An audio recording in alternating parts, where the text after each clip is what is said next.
watching East Tennessee's first and only year-round sports talk show on television. This is The Sports Source with your host, John Pennington. Good Sunday morning and welcome into The Sports Source. Happy to have you with us. We have a jam-packed show. I say that every week. That's the way we started here. It's just part of the intro. We have a bunch of guys breaking down a bunch of topics, probably about 18 plus, in a bunch of new ways, which means you could see us fall on our face today. Could be fun for you. A lot of information coming your way, and we're going to try a lot of different stuff coming off of Tennessee's move to 2-0. They knocked off Arkansas State yesterday 34-19. We'll talk all about that. We'll talk about injuries, and we'll look ahead to Oklahoma. Let's get it started.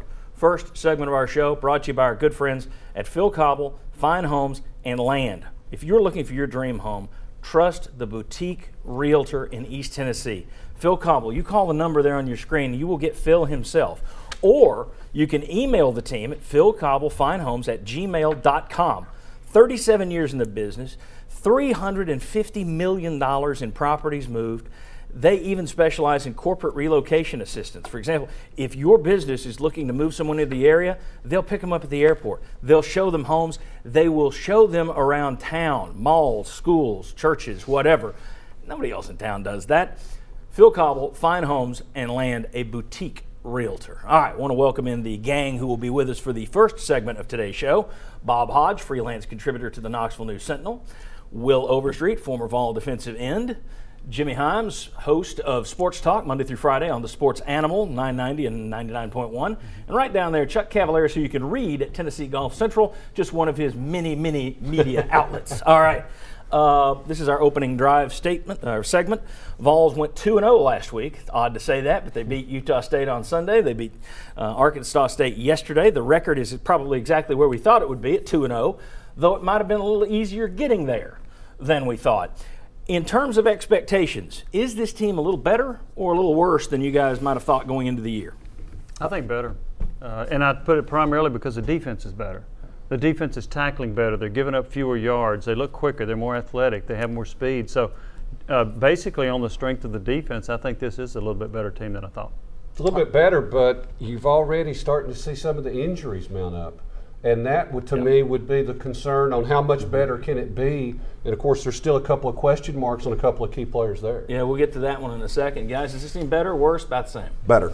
I think it's I'm not going to say considerably better, but I think it's a better football team. And I think you're talking about the speed on defense. You also don't see those horrible busts that even against lesser teams that you were seeing last year. So I'm going to go better. Which you might have expected with such a young team. So yes. I think there's some good coaching going on there, Will. I think you're better majority-wise because your quarterback from the very beginning of the season is playing like he did midway through the season last year. The other problem, though, I still see is your special teams is very inconsistent. After 2 games, you see one game they play well, next game, a lot of things given up in that game and could have been a lot closer or even a disaster if a few of those special teams breaks go the other way. Now, I've had a lot of people ask me this week, okay, now that you've seen them against Utah State, as before yesterday, now that you've seen them against Utah State, you're ready to change your prediction of 5-7. No. I think this team is a little better than I thought they would be, but I expected them to beat Utah State and Arkansas State. I still think you're going to run into major issues if you can't run the ball against Oklahoma, Georgia, Florida, Alabama, et cetera, et cetera. Does anybody here change their prediction? Do you want a do-over on your preseason projections? No. I said 5-7. I'm going to stick 5-7 for right now. And I said 6-6, and I'm staying 6-6. And Sterling's staying at 12-0. Okay. Jimmy, you mentioned that the defense has improved. I think they've done a much better job against mobile quarterbacks. Now, Knighton gave them a little trouble yesterday, but nowhere near the issues that you saw last year. Chucky Keaton clearly wasn't fully back from his ACL. He's a better player than what we saw last week. Still, give Tennessee credit for doing a better job. That said, Arkansas State, Utah State, those are solid programs, good starting point, but they're not Oklahoma. Is it fair to go ahead and say, yes, the team speed is better? Or do we need to wait until we see the Oklahoma and Georgia games before we really declare them improved? Well, I think it's fair to say they're better because last year they played against South Alabama and their quarterback ran about a 5.2 and they couldn't contain him.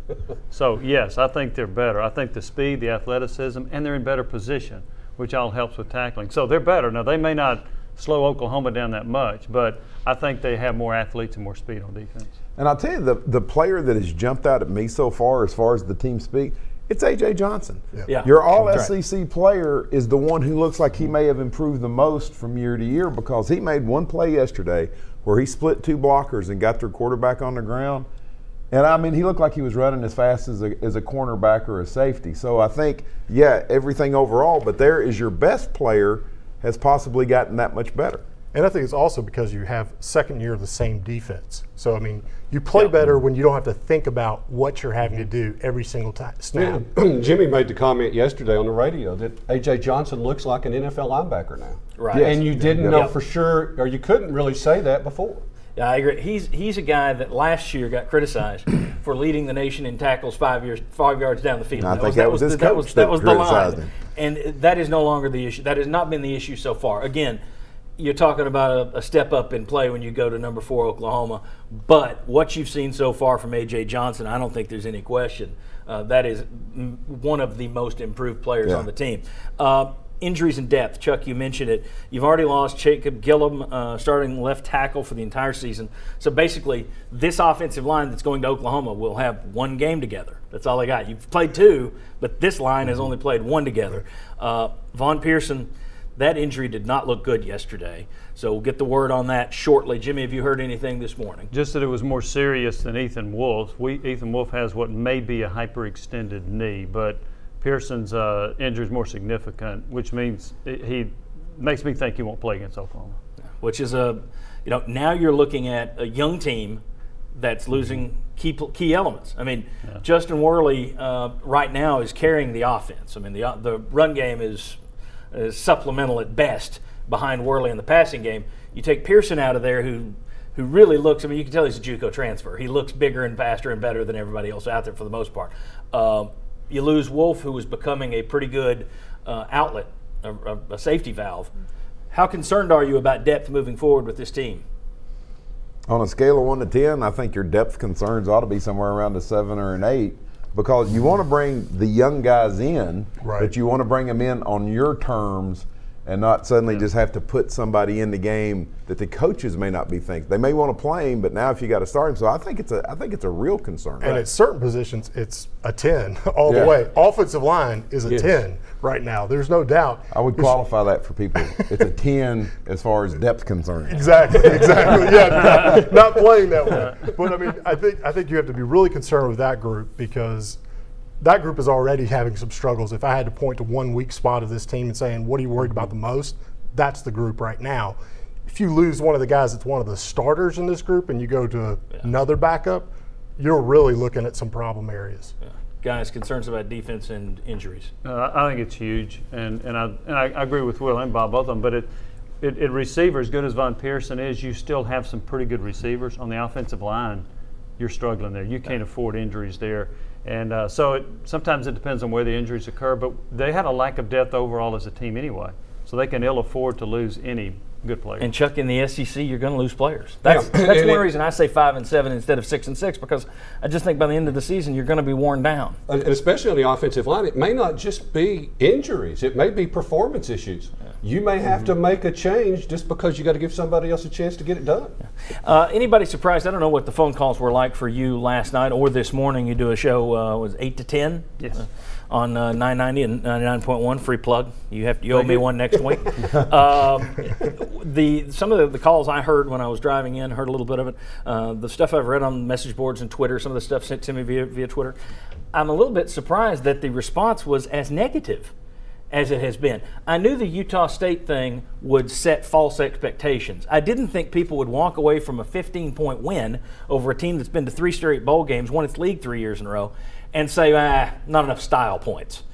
I don't think look, I'm not the one that's called Mr. Positive, okay? But this team is farther along than I thought it would be. I don't think style points should be a concern for the Vol fan base at this point. Am I wrong on that? No. Chuck, what was the line? The line was around 16 and a half. There you go.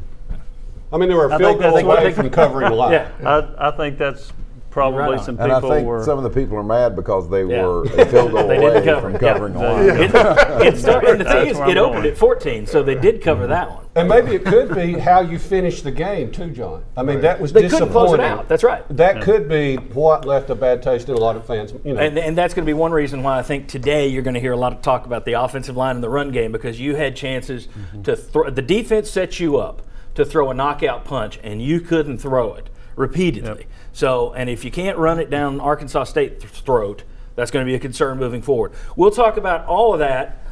Plus, next, positives, some surprising positives. When we come back, defensive line, quarterback maybe.